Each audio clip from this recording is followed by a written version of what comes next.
Share कर देती हूँ। आई होप कल की क्लास समझ में आ गई होगी। आ जाइए, स्क्रीन में एक बार आपके साथ में शेयर कर देती हूँ।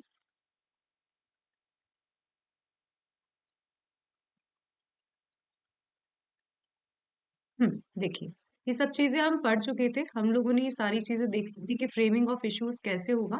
ठीक है, आपको मैंने बता दिया था कि ऑर्डर 14 रूल 5 हम इसको देखते हैं। ऑर्डर 14 रूल 2 हमें इंपॉर्टेंट ध्यान रखना है। ये सारी चीजें हमने पढ़ ली थी। ठीक है, कुछ थोड़ा सा पेन का इशू है, बाकी हम सब चीजें एक बार देख लेते हैं। देखिए, जब भी आप क्या करेंगे, जब भी आप इश्यू फ्रेम करेंगे, क्या करेंगे कि जब भी आप इशू फ्रेम करेंगे ना, तो ये सारी चीजें आपको ध्यान रखनी है। आ जाइए, सबसे पहले कुछ भी हो आपको क्या ध्यान रखना है, आपको कोर्ट का नाम ध्यान रखना है। क्या ध्यान रखना है आपको? कोर्ट का नाम ध्यान रखना है। सबसे पहले आ जाइए, format things to remember while framing issue. बिल्कुल हम बेसिक से स्टार्ट कर रहे हैं। Things to remember while framing issue, सबसे पहले आप लिखोगे कोर्ट का नाम। कि आप लोगों को पता है, आप अपनी जुडिशरी में देखना, हमारी जुडिशरी जब हम इस राजस्थान स्टेट की बात करते हैं, तो 0 से 2 लाख रुपए तक के केस कौन हैंडल करता है? सिविल जज। कौन हैंडल करता है? सिविल जज। 2 से 5 लाख रुपए तक के केस कौन हैंडल करता है? सीनियर सिविल जज। और जैसे ही 5 लाख से ऊपर केस जाता है, ठीक है, पेक्यूनियरी जुरिडिक्शन में, तो उसे कौन हैंडल करता है? डिस्ट्रिक्ट जज। डन। आप सबसे पहले आप क्वेश्चन में क्या देखेंगे? आप क्वेश्चन में देखेंगे कि अमाउंट क्या है, जो रिलीफ का अमाउंट है या जो टोटल अमाउंट है, उसका अमाउंट हमें देखना है पेक्यूनियरी जुरिडिक्शन के लिए। उसके बाद हम लिखेंगे in the court of civil जज या सीनियर सिविल जज या डिस्ट्रिक्ट जज। ठीक है, याद रखना है आपको ये सब चीजें। ठीक है, ये पूरे 13 के 13 पॉइंट आप जब भी इशू राइटिंग करो तब आपको ध्यान रखना है। फिर आपको civil original suit number slash लगा के आपको लिखना है क्या? एयर। ठीक है, थर्ड नंबर प्लेंटिफ और son of age resident of versus defendant son of age resident of. Done, मैं मानती हूँ। फिर आप बीच में जो मिड लाइन है वहां लिखोगे इश्यूज। क्या लिखा है मैंने? कैपिटल लेटर में लिखना है और डबल अंडरलाइन करना है। क्यों ऐसा बोला मैंने? कैपिटल लेटर में लिखना है, डबल अंडर, थोड़ा सा आपको फॉर्मेट का भी ध्यान रखना पड़ता है। ठीक है, सुंदर सा अट्रैक्टिव सा लगना चाहिए। Put question mark after each issue. मैंने क्या लिखा है? Put question marks after each issue, कि आपको हर एक इशू के बाद में, हर एक इशू के बाद में क्वेश्चन मार्क लगाना है, भूलना नहीं है। किसी भी इशू को आप कैसे स्टार्ट करोगे? वेदर से। कैसे स्टार्ट करोगे? वेदर से स्टार्ट करोगे। अब यहाँ पे हर चीज आपको ध्यान रखनी है कि आप जब इशू बना रहे हैं, इशू बनाने के बाद आप उसके सामने लिखोगे कि बर्डन ऑफ प्रूफ किस पे लाए करता है। क्या लिखोगे? जैसे कल हमने लिखा था कि वेदर, कल एक इशू था, आप लोगों ने देखा होगा कि whether the contract has been breached by the defendant या defendant has breached the contract। कल हमने एक इशू देखा था, तो उसे कौन प्रूफ करेगा? कॉमन सेंस भी बताओ, कौन प्रूफ करेगा? कोई बता सकता है? कौन प्रूफ करेगा कि वेदर प्रोसिक्यूशन प्लेंटिफ प्रूफ करेगा? कौन प्रूफ करेगा? प्लेंटिफ। प्लेंटिव। आ जाइए। फिर आप जब लास्ट इशू बनाते हैं, तो लास्ट इशू में एक लास्ट इशू आपको हर जगह बनाकर आना है। आपका कोई सा भी क्वेश्चन है, आपको लास्ट इशू बनाकर आना है। Relief if any two be granted. ठीक है, इस पे किसी भी बर्डन, किसी का भी बर्डन ऑफ प्रूफ नहीं रहता, कोर्ट का डिस्क्रिशन डालते, मतलब उस पे आपको किसी का बर्डन ऑफ प्रूफ लिख कर नहीं आना है। अगेन मैंने वापस लिख दिया यहाँ पे कि consider the amount before mentioning court, कि यदि आप कोर्ट को मेंशन कर रहे हो तो माइंड में ध्यान रख लेना कि मैम ने लिखवाया था कि किसी भी कोर्ट को मेंशन करने से पहले आपका जो नंबर है, जो आपका एग्जामिनर है, यही यही समझ में आ जाता है उस बंदे को कि आपको इशू फ्रेम करना आता है या नहीं आता। जैसे ही वो यहाँ पढ़ेगा, आप क्रिमिनल की भी बात करो, तो वहां पे आप जैसे ही लिखोगे जुडिशियल मजिस्ट्रेट फर्स्ट क्लास और लिख दोगे कोर्ट ऑफ सेशन, तो वहां पे ही व्यक्ति को पता चल जाएगा, जो आपका एग्जामिनर है, कि आप समझदार हो या नहीं हो, आप लिखने लायक हो क्या जजमेंट या ऑर्डर राइटिंग। तो सबसे पहला ध्यान, कुछ भी हो जाए, कुछ भी हो जाए, माइंड इधर से उधर नहीं करना है। कोर्ट का नाम लिखते टाइम सबसे पहले आपको अमाउंट को कंसीडर करना है। किसको कंसीडर करना है? अमाउंट को कंसीडर करना है। First frame issue of law. देखो, ये कल चीज मैंने बता दी थी। कौन कौन से इशू ऑफ लॉ होते हैं, कोई बताएगा? कौन कौन से होते हैं इशू ऑफ लॉ?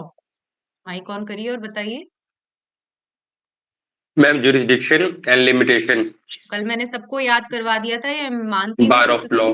ठीक है, लिमिटेड बार्ड बाय लॉ, और क्या बताया था मैंने कि जुरिडिक्शन, जुरिडिक्शन से jurisdiction। रिलेटेड। तो कहीं भी आपके आपके यदि क्वेश्चन में, आपके क्वेश्चन में क्या आ रहा है, आपके क्वेश्चन में इशू ऑफ फैक्ट आ रहे हैं, कल मैंने सारी चीजें बताई थी कि आपके क्वेश्चन में यदि इशू ऑफ फैक्ट आ रहे हैं और इशू ऑफ लॉ दोनों आ रहे हैं, तो आप सबसे पहले क्या लिखोगे, इशू ऑफ लॉ लिखोगे। यदि कल की क्लास नहीं भी ली है तो मैं बता देती हूँ क्या होते हैं इशू ऑफ फैक्ट, जो सरकमस्टांसिस पे बेस्ड रहते हैं, पार्टी के अकॉर्डिंग बेस्ड रहते हैं। और इशू ऑफ लॉ कौन से लॉ होते हैं, जो मैंने आपको बताया, ज्यूरिडिक्शन एंड किससे रिलेटेड, ज्यूरिडिक्शन से related and board by any law. तो आपको अपने क्वेश्चन में, अपने एग्जाम के क्वेश्चन में, मैंने कल आपको बताया था कि पेंसिल लेकर बैठना है, एक एक पर टिक लगाते जाना है, क्वेश्चन दोबारा पढ़ने का बिल्कुल टाइम नहीं मिलता है, तो कम से कम अपना टाइम बचाओ। पहले यदि आप क्वेश्चन पढ़ रहे हो तो उस पर क्या लगाते जाओ, टिक लगाते जाओ कि मुझे इस पे इशू बनाना है। अननेसेसरी माइंड दिमाग नहीं लगाना है आपको दोबारा क्वेश्चन पढ़ने में। वहां का एक एक सेकंड कीमती होता है, मीन्स का एक एक सेकंड कीमती होता है। लोग बाग बता रही, कोई ब्लैक पेन ले जाता है, ब्लू पेन ले जाता है, भाई एक ब्लैक पेन या मतलब ब्लू पेन, एक ब्लू पेन लेकर जाओ और उसको ही, उससे डबल टिक लगाना है। एग्जामिनर देख तो रहा है लेकिन ऐसा भी नहीं देख रहा, आपके पेन उठाने तक में भी टाइम लग रहा है ना, वो भी टाइम कीमती है। इतना दिमाग। और एक चीज और अच्छी सी बता देती हूँ, कभी भी आप मेंस राइटिंग करो तो जिस पेन से आपको लिखना है उस पेन से पहले प्रैक्टिस कर लो, इतनी प्रैक्टिस कर लो कि वो पेन बाद में परेशान, लोग नया पेन लेकर चले जाते हैं, कितनी बहुत ज्यादा, बहुत गलत मिस्टेक। मैं 2 बार मेंस लिख चुकी हूँ, मुझे पता है कि हम लोग 10-10 पेनों को पहले घिस घिस के जजमेंट राइटिंग करके देख लेते हैं और फिर उस पेन से लिखना स्टार्ट करते हैं।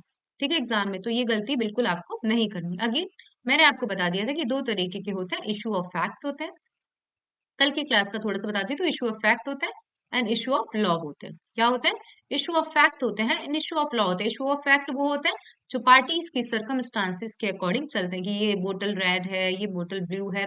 और इशू ऑफ लॉ क्या होता है, 2 तरीके के दिखेंगे आपको कि क्या इस केस को, ये क्या ये केस इस ज्यूरिडिक्शन में आता है या नहीं आता है, या ये बार्ड बाय लॉ है या नहीं। ठीक है, ये सारी चीजें आपको दिखती है इशू ऑफ लॉ में।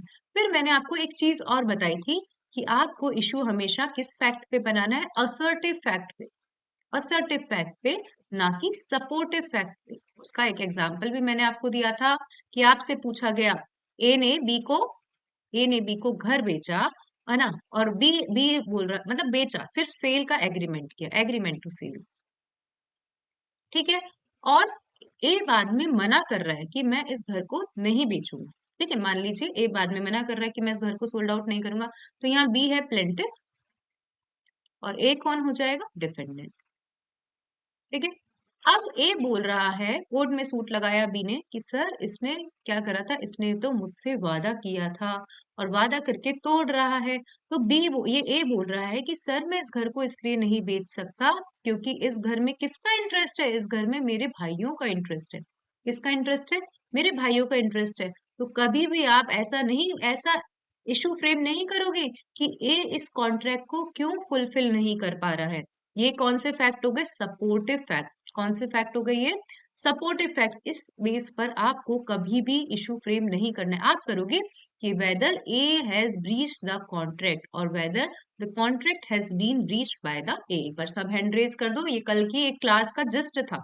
ठीक है, सबको समझ में आया था ना, कल मैंने ये सब चीजें बता दी थी। आ जाइए, तो ये सारी चीजें हमने पढ़ी। अगेन कि first frame issue of law, that is issue of jurisdiction और लिमिटेशन। कभी भी एग्जाम में, चाहे मैं आपको आगे, मतलब मैं बोल रही हूँ, चाहे आगे ऐसा क्वेश्चन हो कि मैंने 3rd नंबर पे इशू फ्रेम कराओ, लेकिन एग्जाम में कभी भी आपके सामने ऐसे क्वेश्चन आ जाते हैं जिसके अंदर इशू ऑफ फैक्ट और इशू ऑफ लॉ दोनों है, तो आप सबसे पहले इशू ऑफ लॉ को फ्रेम करके आओगे, क्योंकि इनका नाम ही क्या होता है, इनका नाम है प्रिलिमिनरी इश्यूज। आपको कभी क्वेश्चन पूछ लिया जाए मेंस में, व्हाट आर प्रिलिमिनरी इश्यूज, तो इनका नाम ही इशू ऑफ लॉज। कहाँ दे रखे हैं, कोई बताएगा कहाँ दे रखे हैं प्रिलिमिनरी इश्यूज के बारे में, जल्दी से बताइए माइक ऑन करके। इतना तो पता होना चाहिए, हम सिविल जजमेंट की क्लास ले रहे हैं। कहाँ दे रखे हैं preliminary issues, order 14। Order 14, Order आगे 14, Rule 2. सबको याद रखना है। ऑर्डर 14 रूल 2 बहुत इंपॉर्टेंट रूल है, बहुत ज्यादा, मतलब यहाँ पे आप 10 स्टार लगाओ तो भी कम है। बहुत इंपॉर्टेंट रूल है ऑर्डर 14 रूल 2। ऑर्डर 14 रूल 2 में दे रखा है व्हाट आर प्रिलिमिनरी इश्यूज, ठीक है। फिर if suit is liable to be dismissed due to barred by any law और लिमिटेशन। रट लो इस लाइन को। क्या होता है, हमको आता सब है, इशू फ्रेम सब करना आता है, लेकिन लिखे कैसे, लिखे कैसे? तो सिंपल सी लाइन लिखो कि whether plaintiff suit is within limitation. आप अपनी लाइन बना सकते हो, लेकिन उस लाइन को रट लो, समझ के रट रहे हो, ऐसे कोई रट थोड़ी रहे हो कि आप लिख दो। क्योंकि मैं अगेन बोल रही हूँ, टाइम बहुत कीमती है, वहां पे आप सेंटेंस फ्रेमिंग में टाइम नहीं लगाओगे। सिंपल सा लिख दो कि whether plaintiff suit is within limitation, ठीक है। अब इफ एनी एग्रीमेंट, यदि आपको एग्जाम में दिख रहा है कि वहां पे क्वेश्चन में किसी तरीके का एग्रीमेंट है, किसी तरीके की डीड है, तो आप क्या लिखोगे कि as per disputed deed, as per disputed agreement, mention number, mention para number in plaint. थोड़ा सा सुंदर लिखकर आना जरूरी है। सुंदर मतलब राइटिंग सुंदर तो होनी चाहिए, थोड़ी बहुत होनी चाहिए, लेकिन थोड़ा सा अट्रैक्टिव लिखकर आना आपको वहां बहुत जरूरी है। आप लिखोगे क्योंकि वो सिमिलर से राइट, सिंपल सी चीजें पढ़ रहा है बार बार एग्जामिनर, आप लिखो ना as per disputed agreement mention in para number of this this this, plaint case para number में लिखा गया है। फिर लास्ट में साइन ऑफ द पार्टीज, और लास्ट में आपको लिखकर आना होता है issues have explained to the parties and no other issues have been suggested। ये भी लाइन आपको रटना है कि हमने पार्टीज को सारे इश्यूज एक्सप्लेन कर दिए हैं और कोई अदर इशू सजेस्ट नहीं हो रहा है। Sign of PO seal of the court. आ जाइए इस पे यार लिख लेते हैं, हमने क्या क्या पढ़ा। सबसे पहले क्या लिख कर आना है, बताइए जल्दी, क्या ध्यान रखेंगे हम सबसे पहले? द कोर्ट ऑफ, लिखेंगे द कोर्ट ऑफ। फिर हम लिखेंगे सूट नंबर, ध्यान रखना है आपको, suit number, original suit number slash जो भी ईयर है। फिर हम लिख देंगे प्लेंटिव, इतना जल्दी जल्दी लिखना होता है, वहां तो इतना सोचेंगे भी नहीं। Plaintiff son of resident of blah blah blah versus defendant. इतनी जल्दी स्पीड होनी चाहिए कि आपका जैसे, जैसे राजस्थान में हम तो डिसाइड करते हैं हमें 20 मिनट में जजमेंट लिखना है। आपके स्टेट के अकॉर्डिंग आप उसकी जजमेंट की, क्या होता है हमारे 10-10 मार्क्स के जजमेंट आते हैं, तो हम ट्राई करते हैं कि 20 मिनट से ज्यादा एक जजमेंट को नहीं देंगे। मैक्सिमम हम तो 18 मिनट, मतलब मैं तो 18 मिनट लेकर चलती हूँ कि 18 मिनट हम, है ना, जजमेंट को दे। आप अपनी जो मतलब जो भी स्टेट है आपका, उसके अकॉर्डिंग टाइम देखो कि आपका जजमेंट कितना मार्क्स का है। यदि आपका जजमेंट 40 मार्क्स का है तो कम से कम उसको 40 मिनट, 40 मिनट तो दो, 40 से 45 मिनट देना है यदि 40 मार्क्स का जजमेंट है, ठीक है। फिर हमने कहा कोर्ट लिख दिया, सिविल जुरिडिक्शन लिख दिया, प्लेंटिफ वर्सेस डिफेंडेंट लिख दिया। फिर हमने क्या स्टार्ट किए, हमने स्टार्ट किए इश्यूज, ऐसे लिखा हमने बड़े बड़े अक्षरों में इश्यूज। किससे स्टार्ट करना है, वेदर से। मैंने क्या कहा, आपको इशू किससे स्टार्ट करना है, वेदर से। लास्ट में आपको क्वेश्चन मार्क लगाना है। फिर आपको लिखना है प्लेंटिफ, या बर्डन ऑफ प्रूफ किसके ऊपर जाता है, नेक्स्ट का जिसके ऊपर भी बर्डन ऑफ प्रूफ जाता है वो हम सब सीखेंगे आगे, कि डिफेंडेंट के ऊपर जाता है। लास्ट में, लास्ट जो इशू होता है तो लिखा रहता है रिलीफ टू बी ग्रांटेड। कभी भी इश्यूज में ये वाला इशू भूल के नहीं आना है, लिखना पड़ता है relief to be granted, full stop लगाना है, यहाँ पे क्वेश्चन नहीं है, और यहाँ पे किसी का भी बर्डन ऑफ प्रूफ आपको नहीं लिखना है। कि किसके burden of proof, burden of proof जानते होंगे, मैं समझ सकती हूँ। बर्डन ऑफ प्रूफ, इस इश्यू को प्रूव करने का बर्डन किसके ऊपर जाता है। Burden of proof is simple thing कि इस इश्यू को प्रूव करने का बर्डन किसके ऊपर जाता है। फिर हमने लिख दिया रिलीफ टू बी ग्रांटेड। फिर हमने लिखा इश्यूज, लिख देखो सामने, इश्यूज हैव बीन, ये रटना है आपको।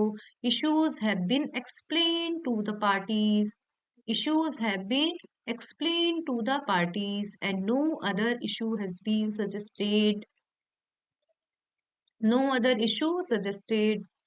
आंखें बंद करके ये चीजें लिख, माइंड में चलनी, याद नहीं है अपन को, याद नहीं करना, ये आपके हाथ ऑटोमेटिकली चलने चाहिए कि सारे इश्यूज लिख दिए। अब मैं लास्ट में लिखूंगा issues have been explained to the party and no other issue suggested. Parties के सिग्नेचर, कोर्ट की सील वील लगा देंगे। मैं मानती हूँ आप सब चीजें, ये मैंने जो चीज बताई आप ध्यान रखोगे। और एक ये लाइन याद कर लेना, whether plaintiff suit is within limitation. Mostly आपको लिखने में परेशानी होती है, रट लो, whether suit plaintiff suit is within limitation, whether plaintiff suit is within limitation. Sentence framing करोगे, इससे अच्छा तो हमें याद ही रख लेना है कि whether plaintiff suit is within limitation. और कहीं भी आपको क्वेश्चन में इशू ऑफ लॉ कम,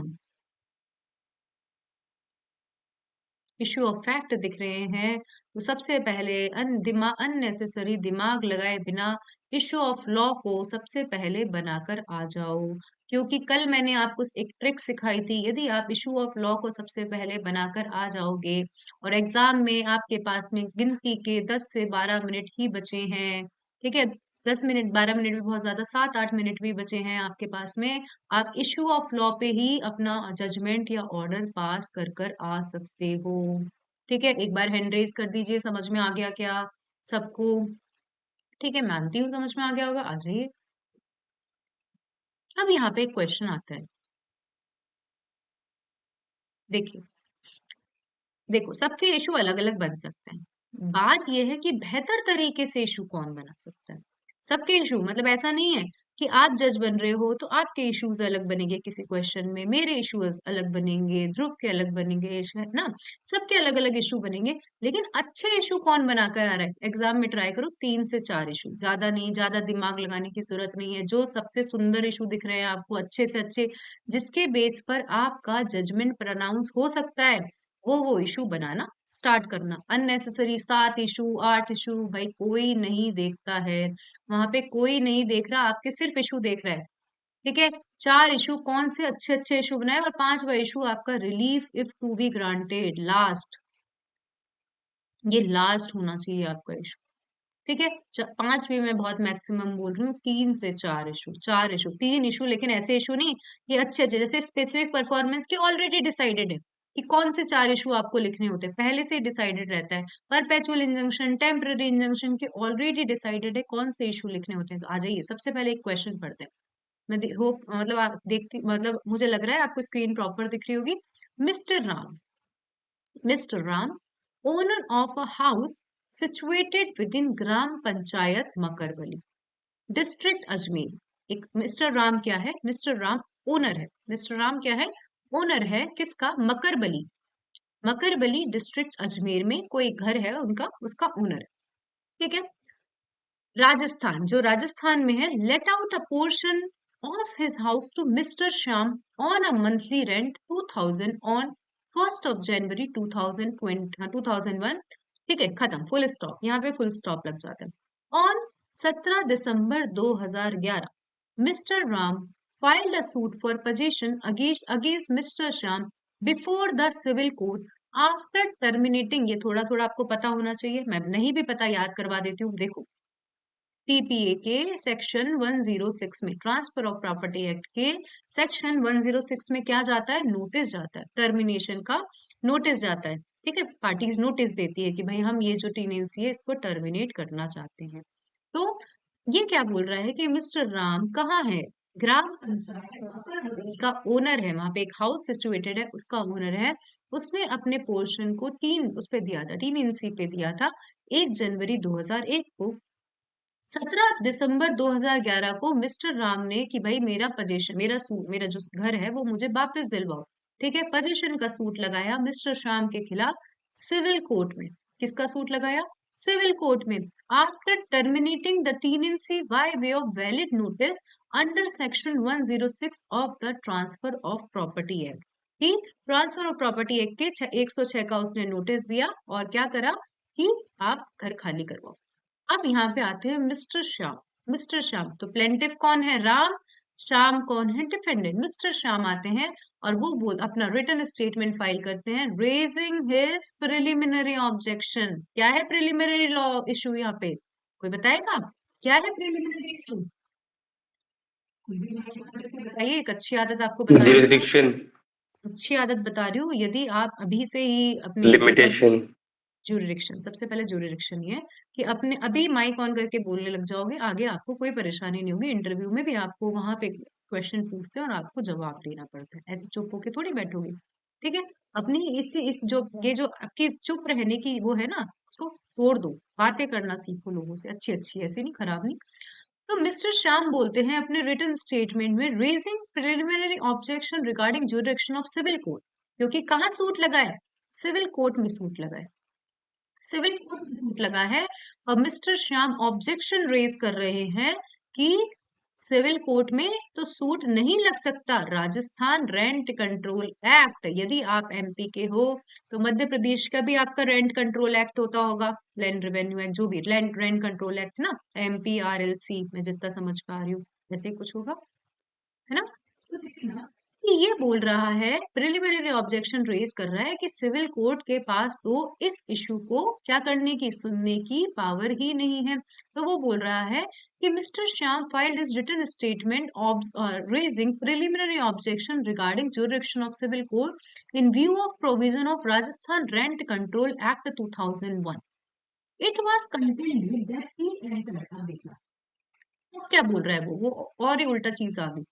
क्या बोल रहा है कि पहले तो उसने सबसे पहला इशू रेज किया कि भाई इस कोर्ट के पास तो जुरिडिक्शन नहीं। दूसरा वो बोल रहा है, it was contended that he has entered into an agreement on 12 March 2009, suit file करने से 2 साल पहले, कि वो बोल रहा है कि मैंने मिस्टर राम से इस कोर्ट, इस जो प्रॉपर्टी है उसके लिए एक ह्यूज सम पे करा था। उसी दिन ही रिलेशनशिप जो लैंडलॉर्ड और टीनेंट की थी वो सीज टू एग्जिस्ट हो गई थी। क्या हो गई थी, वो खत्म हो गई थी। He claimed to be possession of suit house as a purchaser in part performance of the agreement. जब भी हम जजमेंट राइटिंग करेंगे तो मैं आपको इसका कंसेप्ट बता दूंगी। पार्ट परफॉर्मेंस का सिंपल कंसेप्ट होता है कि एक इंसान ने कुछ अमाउंट दे दिया है और वो ऑलरेडी प्रॉपर्टी में, ऑलरेडी प्रॉपर्टी में परचेस कर रहा है, तो सामने वाला व्यक्ति अब उसको निकाल नहीं सकता। ठीक है, सामने वाला व्यक्ति बोल नहीं सकता कि मैं नहीं बेचना चाहता आपको प्रॉपर्टी, उसको पार्ट परफॉर्मेंस में परफॉर्मेंस करनी पड़ेगी। तो सिंपल सिंपल है, अभी दिमाग मत लगाओ। अब मिस्टर राम रिप्लिकेशन फाइल कर रहा है। रिप्लिकेशन जानते हो, रिप्लिकेशन होता है रिटन स्टेटमेंट का reply. Mister Ram replication file कर रहे हैं, containing that the suit was maintainable before the suit court. अब वो बोल रहा है कि जो सूट है वो मेंटेनेबल है सिविल कोर्ट के सामने, और मिस्टर श्याम तो मुझे जुलाई तक रेंट पे कर रहा था, मिस्टर श्याम तो जुलाई तक रेंट पे कर रहा था। ये जो डिस्प्यूटेड एग्रीमेंट है ये इनएडमिसिबल है, क्योंकि ये अनरजिस्टर्ड है और अनस्टाम्प है, फ्रेम इशू। ऐसे ही क्वेश्चन आएंगे आपके सामने। क्या बोला मैंने, ये तो बहुत छोटा क्वेश्चन है, इससे ट्रिपल बन के आते हैं आपके सामने क्वेश्चन। जल्दी से बताइए, पहला इश्यू क्या फ्रेम हो सकता है, जल्दी से बताइए, कोई भी माइक ऑन करके, माइक ऑन करिए और जल्दी से बताइए, मैं पूछ लेती हूँ। सोनी मैम, किसी को क्लास छोड़कर जाने की जरूरत नहीं है, नहीं आता है तो माइक ऑन करके बोल दो कि मैम नहीं बताना चाहते, इतनी हिम्मत रखो। यदि मैंने किसी का नाम बोल दिया, बताइए माइक ऑन करके, ठीक है।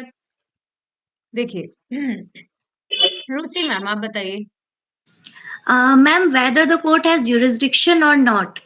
सबसे सिंपल क्वेश्चन मैंने आपको बता ही दिया, इशू ऑफ लॉ बन रहा है यहाँ पे। क्या बन रहा है, इशू ऑफ लॉ बन रहा है, साफ साफ दिख रहा है आपको कि issue of whether the court has jurisdiction, whether the court has jurisdiction to try this suit।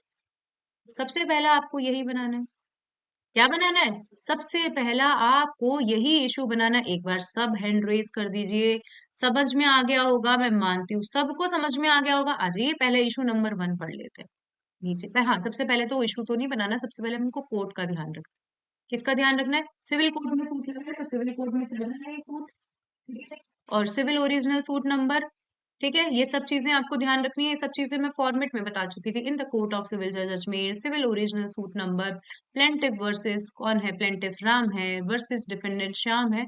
whether the suit of plaintiff is liable to be dismissed due to the want of jurisdiction of civil court। इस तरीके से ही line frame करके आनी, इस तरीके से ही line frame करके आनी, रट लो। इस चीज को रट लो, जैसे मैंने बोला था कि whether the suit of plaintiff is within limitation, ये रट लो। ये 2 लाइन तो आपको रटना है, बिल्कुल रट लो कि whether the suit of plaintiff is within limitation दूसरा अच्छे से याद कर लो। 3 चीजें याद करवा दी है मैंने, अभी तीसरी मैं आपको वापस बताऊंगी।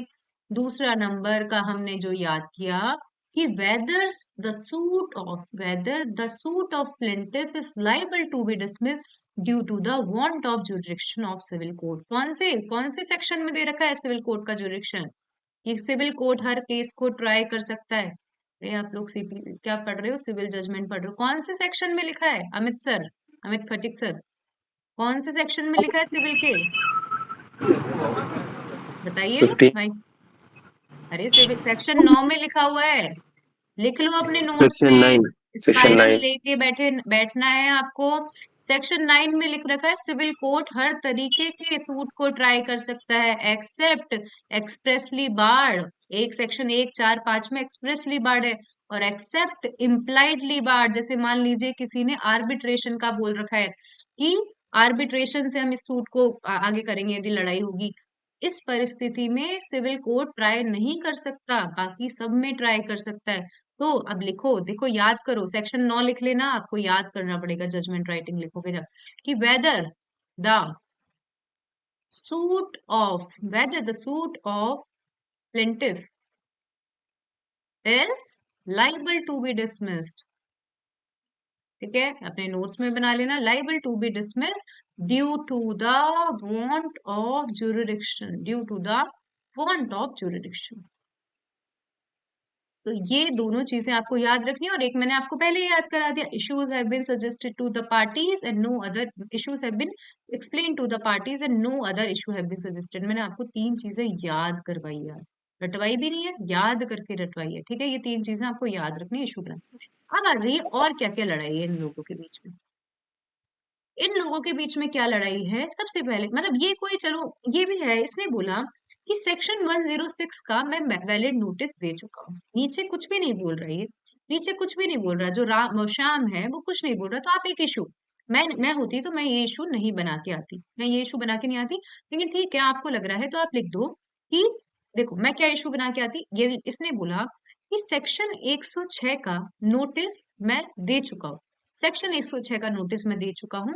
और ठीक है, तो नेक्स्ट इश्यू आप क्या बना सकते हो कि वेदर सेक्शन 106 टीपीए नोटिस, ठीक है, सर्व टू द डिफेंडेंट। अब देखो पता है क्यों बनाना है ये इशू? ठीक है, मैं अगेन बोल रही हूँ कि मैं होती तो मैं इस इशू पे ज्यादा दिमाग नहीं लगाती, थोड़ा सजेस्ट है। भाई देखो, सबसे पहले आप जब ये प्रूफ हो जाएगा, जब आप जजमेंट राइटिंग लिखोगे, इस इशू को आप एक्सप्लेन करोगे, तो वहां पे क्या दिखाएगा प्लेंटिफ, क्या दिखाएगा, नोटिस की कॉपी दिखाएगा। आपको ये अभी से ही समझना है कि आपको जब जजमेंट राइटिंग में इशू को क्या करोगे, इस इशू को आप एक्सप्लेन भी तो करोगे, एप्रिसिएशन करोगे इस एविडेंस का, तो आपको प्लेंटिफ क्या दिखाएगा, आपको प्लेंटिफ दिखाएगा नोटिस की कॉपी। क्या दिखाएगा? नोटिस की copy, acknowledgement, registered acknowledgement due. तो ये केस प्लेंटिफ, ये जो इशू है वो प्लेंटिफ के फेवर में पास होगा। एक बार हैंड रेज कर दीजिए, समझ में आया? और यदि प्लेंटिफ नहीं दिखा पाता है, भाई प्लेंटिफ ने तो बोला, तो प्लेंटिफ, अब यदि आपको मान लीजिए डिफेंडेंट के केस फेवर में केस पास करना है, तो आप क्या लिखोगे कि सर इसने क्या लिखा है अपनी प्लीडिंग में कि मैंने नोटिस सर्व किया था, लेकिन इसने नोटिस की कोई भी कॉपी प्लेंट के साथ फाइल नहीं करी है। तो रूल ऑफ प्रीपोंड्रेंस, वो भी हम आगे पढ़ेंगे, रूल ऑफ प्रीपोंड्रेंस के अकॉर्डिंग इस सूट को, डिफेंडेंट के इस इशू को डिफेंडेंट के फेवर में पास किया जाता है। मैं मानती हूँ समझ में आ रहा होगा कि ये जो इशू, आ जाइए सेकेंड इशू देख लेते हैं क्या बनाया है, फिर मैं बता दूंगी। ऐसा नहीं है, मैं अगेन बोल रही हूँ सबके इशू अलग अलग बन सकते हैं, लेकिन आपको अच्छे इशू देखिए, सेकेंड इशू देखिए, सेम टू सेम, कि whether plaintiff has terminated with defendant by way of valid notice, under section 106 of TPA, therefore plaintiff is entitled to recover the arrear of rent and possession of disputed property। Done, मैं वापस समझाती हूँ, देखो मैंने आपको कहा कि section 106 का नोटिस दिया गया क्या, ऊपर वो बोल रहा है सेक्शन 106 का नोटिस दिया गया टीपीए का। जब मैं आपको बता देती हूँ, यदि किसी को नहीं पता है सेक्शन 106 क्या होता है, तो सेक्शन 106 में टर्मिनेशन का नोटिस दिया जाता है। प्लेंटिफ उसको जो ओनर है टीनेंट को देता है, टीनेंट ओनर को दे सकता है। समझना, तो ये क्वेश्चन हमने बनाया कि whether 106 notice serve to the defendant. मैं आपको जजमेंट राइटिंग भी बता देती हूँ इस इशू की, serve to the defendant by the relative. Burden of proof किसके पास जाएगा, जल्दी से बताइए माइक ऑन करके, किसके पास जाना चाहिए इसका बर्डन ऑफ प्रूफ? जल्दी से बताइए, कौन बोलेगा कि मैंने ये सस्पेक्ट नोटिस से रखी है? प्लेंटिफ के ऊपर जाएगा। प्लेंटिफ। अब मान लीजिए आपको इस इशू पे जजमेंट राइटिंग लिखनी है, अननेसेसरी चीजों को छोड़ दो, माइंड लगाओ कि आप इस इशू पे जजमेंट राइटिंग लिख रहे हो, तो प्लेंटिफ क्या लेकर आएगा, नोटिस की कॉपी लेकर आएगा। अब देखो, यदि इसको प्लेंटिफ के फेवर में आपको पास करना है, तो क्या है, नोटिस की कॉपी आएगी। बिल्कुल एक ही क्वेश्चन समझेंगे, उसको हम बहुत अच्छे तरीके से समझेंगे आज की क्लास में, कि नोटिस की कॉपी आएगी। आएगी नोटिस की कॉपी। भाई नोटिस सर्व हुआ होगा, किसी पोस्ट के थ्रू आपने सर्व किया होगा, तो रजिस्टर्ड पोस्ट एक्नॉलेजमेंट ड्यू आएगी। आएगी ना रजिस्टर्ड पोस्ट एक्नॉलेजमेंट ड्यू। तो आप अपने इशू को जब जजमेंट राइटिंग में लिखोगे, तो आप लिखोगे कि प्लेंटिफ ने नोटिस की कॉपी सर्व करी, रजिस्टर्ड पोस्ट एक्नॉलेजमेंट ड्यू सर्व किया, और डिफेंडेंट ने इसका कोई रिप्लाई नहीं किया। रूल ऑफ प्रीपोंडेंस में अगेन अभी नहीं बता रही रूल ऑफ प्रीपोंडेंस क्या होता है, लेकिन आप क्या लिखोगे कि रूल ऑफ प्रीपोंडेंस के अकॉर्डिंग ये जो इशू है किसके फेवर में पास होता है, किसके फेवर में दिखेगा आपको, प्लेंटिफ के फेवर में दिखेगा। साफ सीधी बात है, आपको अपना क्वेश्चन पढ़ते समय में ये डिसाइड कर लेना मुझे जजमेंट किसके फेवर में पास करना है, दिमाग ये मत लगाना, उस टाइम ही डिसाइड कर लो कि जजमेंट किसके फेवर में पास करना है। अब आ जाइए कि यदि आपको इस जजमेंट को डिफेंडेंट के फेवर में पास करना होता, तो आप क्या लिखोगे कि सर प्लीडिंग में तो लिखा हुआ है, क्या लिखा है प्लीडिंग में, कि नोटिस सर्व हुआ है। क्या सर्व हुआ है, नोटिस सर्व हुआ है, लेकिन प्लेंटिफ ने अपने प्लेंट के साथ में नोटिस की तो कोई कॉपी नहीं लगाई है, ठीक है ना, रजिस्टर्ड एक्नॉलेजमेंट ड्यू की कॉपी लगाई है। तो इस बिहाफ पे रूल ऑफ प्रीपोंडेंस के अकॉर्डिंग, रूल ऑफ प्रीपोंडेंस के अकॉर्डिंग ये इशू किसके फेवर में जाता है, डिफेंडेंट के फेवर में जाता है। एक बार हैंड रेज करो, समझ में आया क्या, जजमेंट राइटिंग का हिस्सा ही मैंने आपको अब यहाँ पे समझा दी, सबको समझ में आया। आ जाइए नेक्स्ट, ठीक है। अब देखिए अब क्या इशू आएगा, मैं मानती हूँ ये दोनों इशू आपको समझ में आ गए होंगे। अब यहाँ पे, ठीक है, अब यहाँ पे इशू आ रहा है तीसरा नंबर। देखो इसके तो सारे इशू बन ही गए, ज्यादा से ज्यादा ये इशू बन सकते हैं कि भाई इसका जुरिडिक्शन आता है क्या, दूसरा ये क्या वैलिड नोटिस सर्व किया है क्या, तीसरा तीसरा इशू क्या बनेगा, खुद सोचो।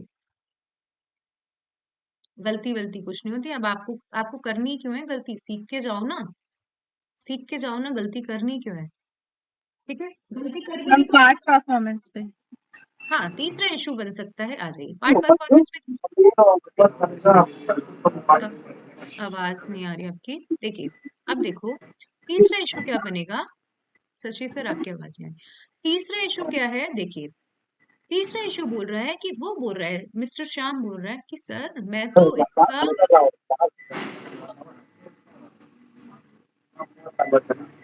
ठीक है, तीसरा इशू क्या बन रहा है समझिए, कि वो बोल रहा है कि सर मैं तो इसके साथ में एग्रीमेंट में आ गया था, मैंने तो इसके साथ में परचेज का एग्रीमेंट कर लिया था, और पार्ट परफॉर्मेंस के आधार पर मेरा पोजीशन है, मतलब मुझे मिलना चाहिए।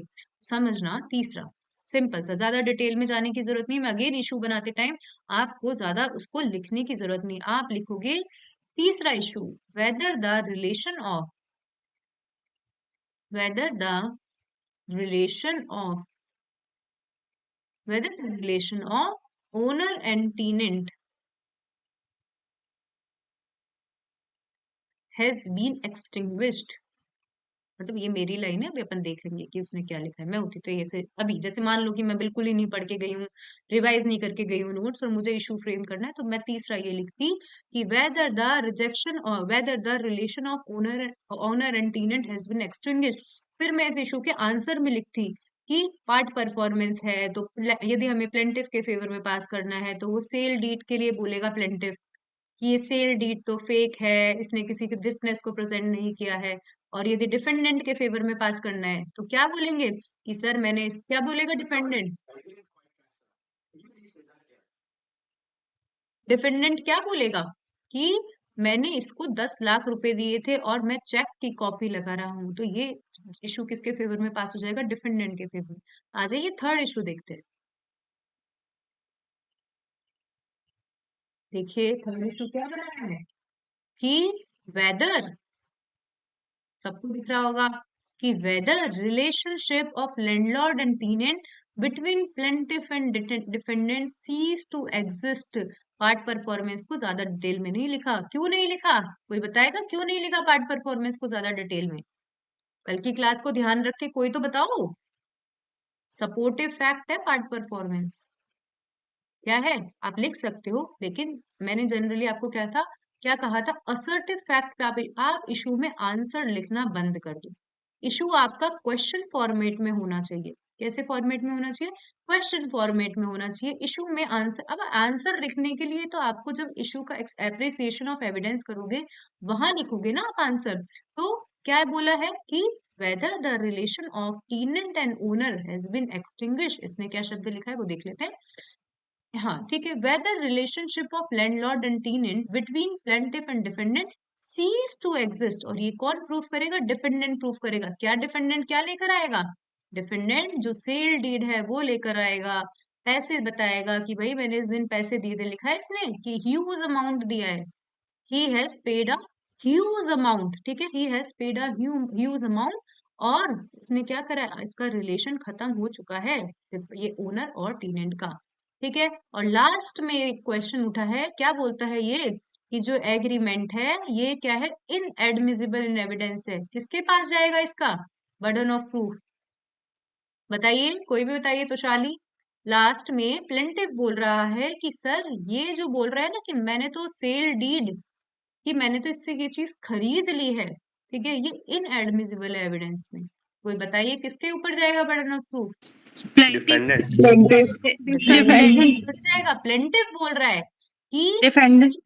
ध्यान रखो, वापस ध्यान रखो क्वेश्चन। प्लेंटिव, डिफेंडेंट खुद बोलेगा क्या? समझ, कौन है? वापस देखो, राम है और श्याम है।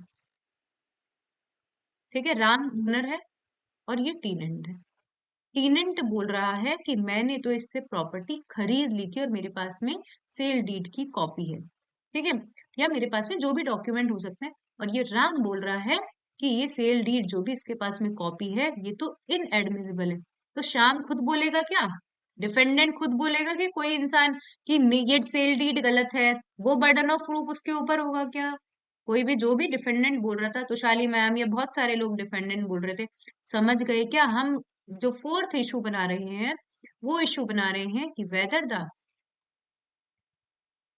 the agreement dated 12th March 2009 is inadmissible in evidence as the same is unregistered and Islam। and last one again मैंने आपको रटवा दिया था, याद करवा दिया था।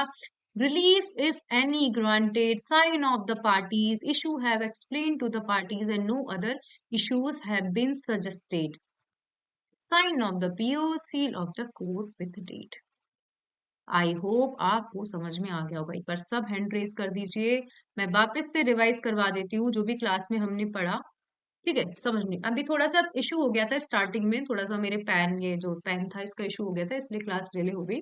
लेकिन समझिए, हमने बोला जो जो क्लास की जिस था, कल मैंने आपको क्लास में बताया था कि इश्यूज क्या होते हैं। मटेरियल प्रिपोजिशन ऑफ लॉ होते हैं, जहां पे प्लेंटिव बोल रहा है कि मेरा राइट टू स्यू है, डिफेंडेंट बोल रहा है राइट टू डिफेंड है। फिर मैंने बोला था कि आप इश्यूज फ्रेम कर रहे हो तो थोड़ा ध्यान से फ्रेम करो। असर्टिव फैक्ट पे इशू फ्रेम करो, लाइक क्वेश्चन दिखना चाहिए, क्वेश्चन दिखना चाहिए, उस क्वेश्चन में आंसर नहीं दिखना चाहिए आपका। हमेशा इश्यूज फ्रेम करोगे आप असर्टिव फैक्ट पे करोगे, ना कि सपोर्टिव फैक्ट पे। फिर मैंने आपको इश्यूज के आज फॉर्मेट बताया। कल की क्लास इतनी ही थी, जस्ट बताऊं तो कल की क्लास का इतना ही जस्ट था, क्योंकि वो असर्टिव और सपोर्टिव फैक्ट को एक्सप्लेन करने में मुझे बहुत टाइम लगा। फिर समझो, मैंने बताया इशू आप फ्रेम कर रहे हो, दिमाग सोचो मत, एग्जाम में बैठे हो, मान लो आज के दिन ही पेंसिल लेकर जाना है एग्जाम में और पेंसिल से क्वेश्चन इस तरीके से पढ़ना है कि उस क्वेश्चन को हमें दोबारा पढ़ने की जरूरत नहीं पड़े, क्योंकि एक एक सेकंड कीमती है। जिस तरीके से आपने पेंसिल लगाई और आपको दिख रहा है ये दोनों लड़ाई कर रहे हैं इस चीज पे, ये दोनों लड़ाई कर रहे हैं, तो आप लगा दो कि ये मेरा इशू बनेगा, ये मेरा इशू बनेगा। फिर आपने देखा, सब क्वेश्चन पढ़ लिया, आपने पढ़ा, सबसे पहले कोर्ट का नाम लिखोगे, सूट नंबर लिखोगे, प्लेंटिफ वर्सेस डिफेंडेंट लिखोगे, बीच में इशू लिखोगे कैपिटल लेटर में। और फिर मैंने आपको क्या कहा कि हमेशा यदि क्वेश्चन में फैक्ट और लॉ का इशू है तो सबसे पहले आपको लॉ का इशू लिख कर आना है, ज्यूरिडिक्शन से बाहर है, लिमिटेशन से बाहर है। फिर आपने लिखा, ये सब चीजें लिख दी, आपको इशू लिखने से पहले लगाना है वेदर, लास्ट में लगाना है क्वेश्चन मार्क। पांचवा इशू, मतलब मोस्टली मेरा पांचवा इशू आप लोग देख लेना अपना, कि लास्ट इशू आपको बनाना है relief if any two be granted, उस पे किसी का नाम नहीं लिख कर आना है। फिर मैंने बोला कि यदि लिमिटेशन का क्वेश्चन है, लाइन रट लो कि whether the plaintiff suit is within limitation, खत्म, दिमाग मत लगाना, सेंटेंस फ्रेम करने की ज्यादा जरूरत नहीं है, whether the suit of plaintiff is within limitation. Second, यदि जुरिडिक्शन का है तो आपको क्या लिखना है, whether the plaintiff suit is liable to be dismissed due to the want of jurisdiction. फिर आ जाओ, ये सब चीजें हमने लिख दी, फिर आपको बर्डन ऑफ प्रूफ लिख के आना है। माइंड उल्टा सीधा दिमाग नहीं लगाना, देखना है कि बर्डन ऑफ प्रूफ किसके पास रहेगा, बर्डन ऑफ प्रूफ किसके पास रहेगा। फिर हमने सारी चीजें लिख दी, हमने लास्ट में उसको लिख के दिया, issues have been explained to the parties, issues have been explained to the parties and no other issue have been suggested, ये सब चीजें हमने लिखी। फिर हमने पार्टीज के साइन कर दिए पीओ, और फिर हमने एक क्वेश्चन पढ़ा, इसके अंदर वो था, दोनों वो जो क्वेश्चन है कि वो बोल रहा है कि सिविल कोर्ट में लगाया, दूसरा बोल रहा है कि सिविल कोर्ट में नहीं, ये तो राजस्थान रेंट कंट्रोल में आना चाहिए, एमपी रेंट कंट्रोल में आना चाहिए, छत्तीसगढ़ रेंट कंट्रोल में आना चाहिए, गोवा रेंट कंट्रोल में आना चाहिए, सिविल कोर्ट में क्यों लगाया, ये तो सेक्शन 9 से बाहर है। तो सबसे पहले मैंने जुरिडिक्शन, इशू ऑफ लॉ का इशू बनाया। फिर 106 का नोटिस दिया था, फिर हमने बोला कि आपका टर्मिनेट, कि आपका रिलेशनशिप टर्मिनेट हो गया है क्या टीनेंट और उसका ओनर का। और लास्ट में मैंने बोला कि आप देखो, सीधी बात, आपको दिख रहा है चार पांच issues हर हर जगह बनेंगे, कहीं भी आपके पास में रेंट कंट्रोल का क्वेश्चन आएगा तो ऐसे इशू बनेंगे, क्या टीनेंट ओनर की रिलेशनशिप है या नहीं है। तो आप जब जैसे जैसे प्रैक्टिस करते जाओगे वैसे वैसे आपको चीजें समझ में आ जाएगी। ठीक है, सिविल क्लास यही ओवर होती है, 2 दिन का डेमो भी कंप्लीट हो चुका है, जैसा आपको सही लगे। अभी किसी को कोई क्वेश्चन है तो एक बार पूछ लीजिए। ठीक है, बाकी कुछ हम्म, मैम, जनरल टर्म्स में ये टेनेंट और ओनर के जो केसेस होते हैं वो कहाँ लगते हैं? राजस्थान मतलब रेंट कंट्रोल में लगता है, रेंट मतलब ये ट्रिब्यूनल। एक बॉडी है क्या, ये जैसे कोर्ट जैसी रेंट बॉडी है ट्रिब्यूनल क्या? एक बॉडी है, आप नहीं पढ़ते हो क्या अपील, वो बॉडी है ट्रिब्यूनल। ओके, कौन सा वो ट्रिब्यूनल है ट्रिब्यूनल। आर्टिकल, को याद नहीं आ रहा अभी, थ्री, एक मिसलेनियस ए बी करके आर्टिकल है कॉन्स्टिट्यूशन का। ठीक है, एक बॉडी है, ट्रिब्यूनल्स में लगते हैं, रेंट ट्रिब्यूनल्स में लगते हैं। ठीक है, बाकी क्लास यदि आपको कल से स्टार्ट हो जाएगी रेगुलर क्लासेस, यदि आपको कंटिन्यू करना है तो प्लीज, क्योंकि इससे ज्यादा डिटेल में तो मैं क्या बताऊं डेमो क्लास में। ठीक है, अब मैं नेक्स्ट क्लास रश्मि मैम की, आप मुझे पर्सनली मैसेज कर सकते हो, और रश्मि मैम को पर्सनली मैसेज कर सकते हो यदि आपको कंटिन्यू करना है। Thank you so much. किसी को और कोई किसी तरीके का डाउट है? ठीक है मैम, अभी मैं लिंक भेज देती हूँ क्रिमिनल क्लास का, तो वो आप ज्वाइन कर लीजिए। Thank you.